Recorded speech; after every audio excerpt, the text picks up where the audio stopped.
Turn to John 21, and we're going to look at this passage, hopefully, if I can catch it. Yes, here we are. So basically, Jesus had instructed Mary Magdalene, actually, to tell the disciples to go to Galilee, and he would turn up there. And this is kind of like what it says. You know what? I'm torn between reading it straight through and stopping as we go along. What do you think? Do you want me to read it right through? Straight through. Okay, I'll read it straight through and then go back to it. All right? So afterwards, Jesus appeared again to the disciples by the Sea of Galilee. And it happened this way. Simon Peter, Thomas, also known as Didymus, Nathanael of Cana in Galilee, the two sons of Zebedee, and the two other disciples were together. I'm going out to fish, said Peter. Oh, we'll go with you, they said, and they went out in the boat, but all night they caught nothing. And early in the morning, Jesus stood at the seashore, but the disciples didn't realize it was him, and he called out, "Friends, have you any fish?" "No," they answered.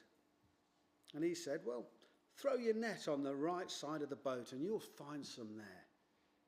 And when they did, they were unable to haul in the net because of such a large number of fish. Then the disciple whom Jesus loved said to Peter, "It's the Lord."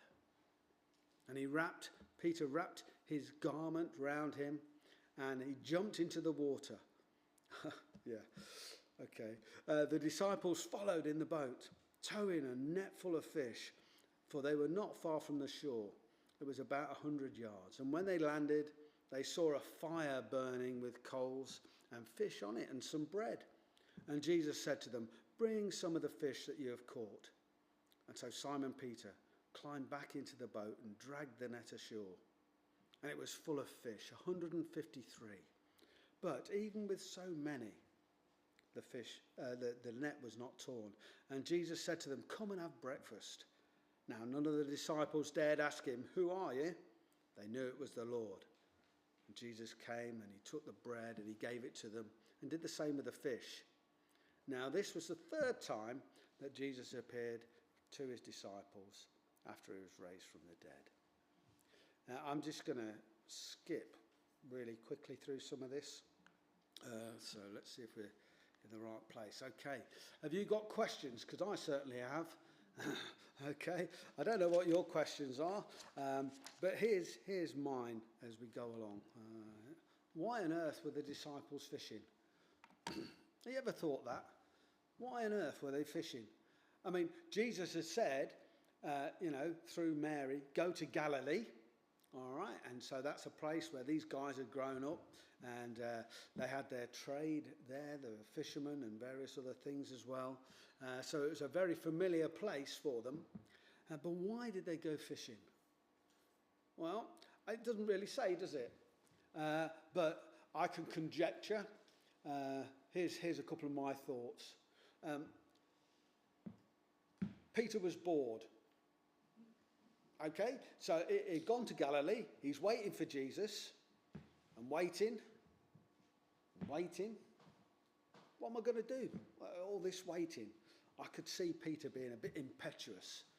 A bit kind of, what should we do? Oh, come on, let's go fishing. Let's do something.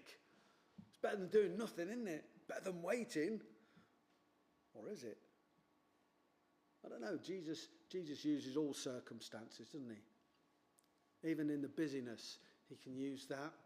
But also in the waiting, he can use that. But I kind of think it was a bit like that Peter was a bit impetuous and he decided that he was just going to go fishing. Probably didn't want to be sitting around and praying too much, not in that beautiful Galilee place, the lake and everything like that. Fantastic. So that's my answer to that question. Peter was bored. I don't know what your answer is, but there we go.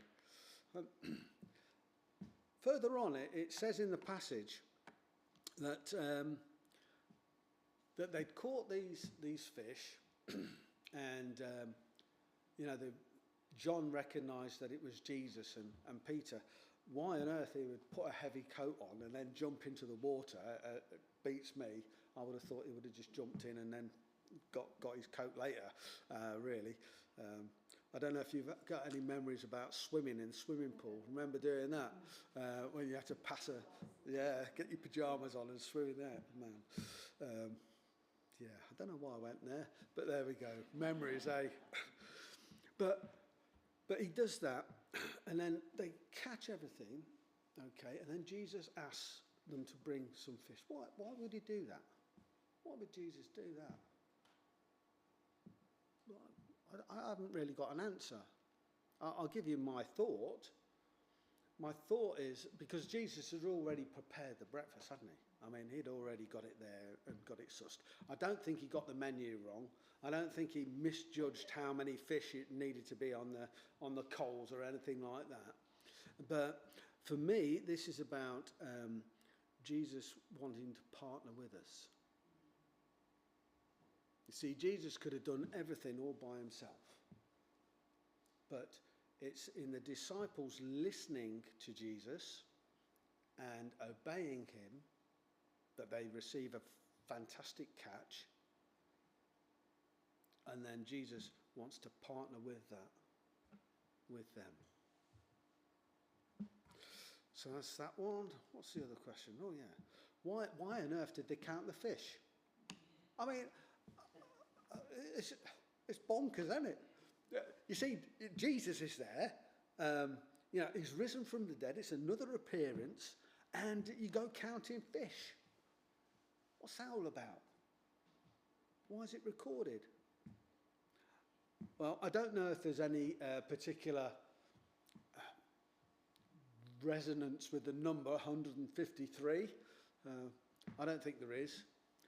I think what they've done is they've gone back to old practices. What do you do when you catch your fish? You count them and divide them up, don't you? That's how you do a catch. You'd make sure that everybody had their share. And so you're always counting fish. Whenever you went fishing, you count the fish, divvy them up, and I think that was just what happened there. But this whole passage is a passage of parallels.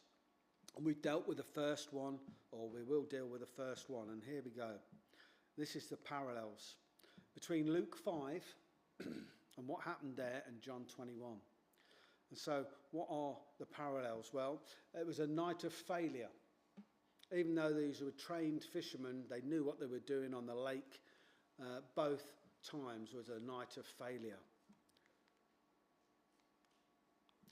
Now, although no exact number of fish is recorded in Luke 5, and Luke 5 is where Jesus initially calls the disciples, here a specific number is given.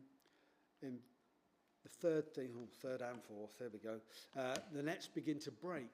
You remember in that story, Peter's in the boat with a few disciples, or they weren't disciples then, a few fisher mates.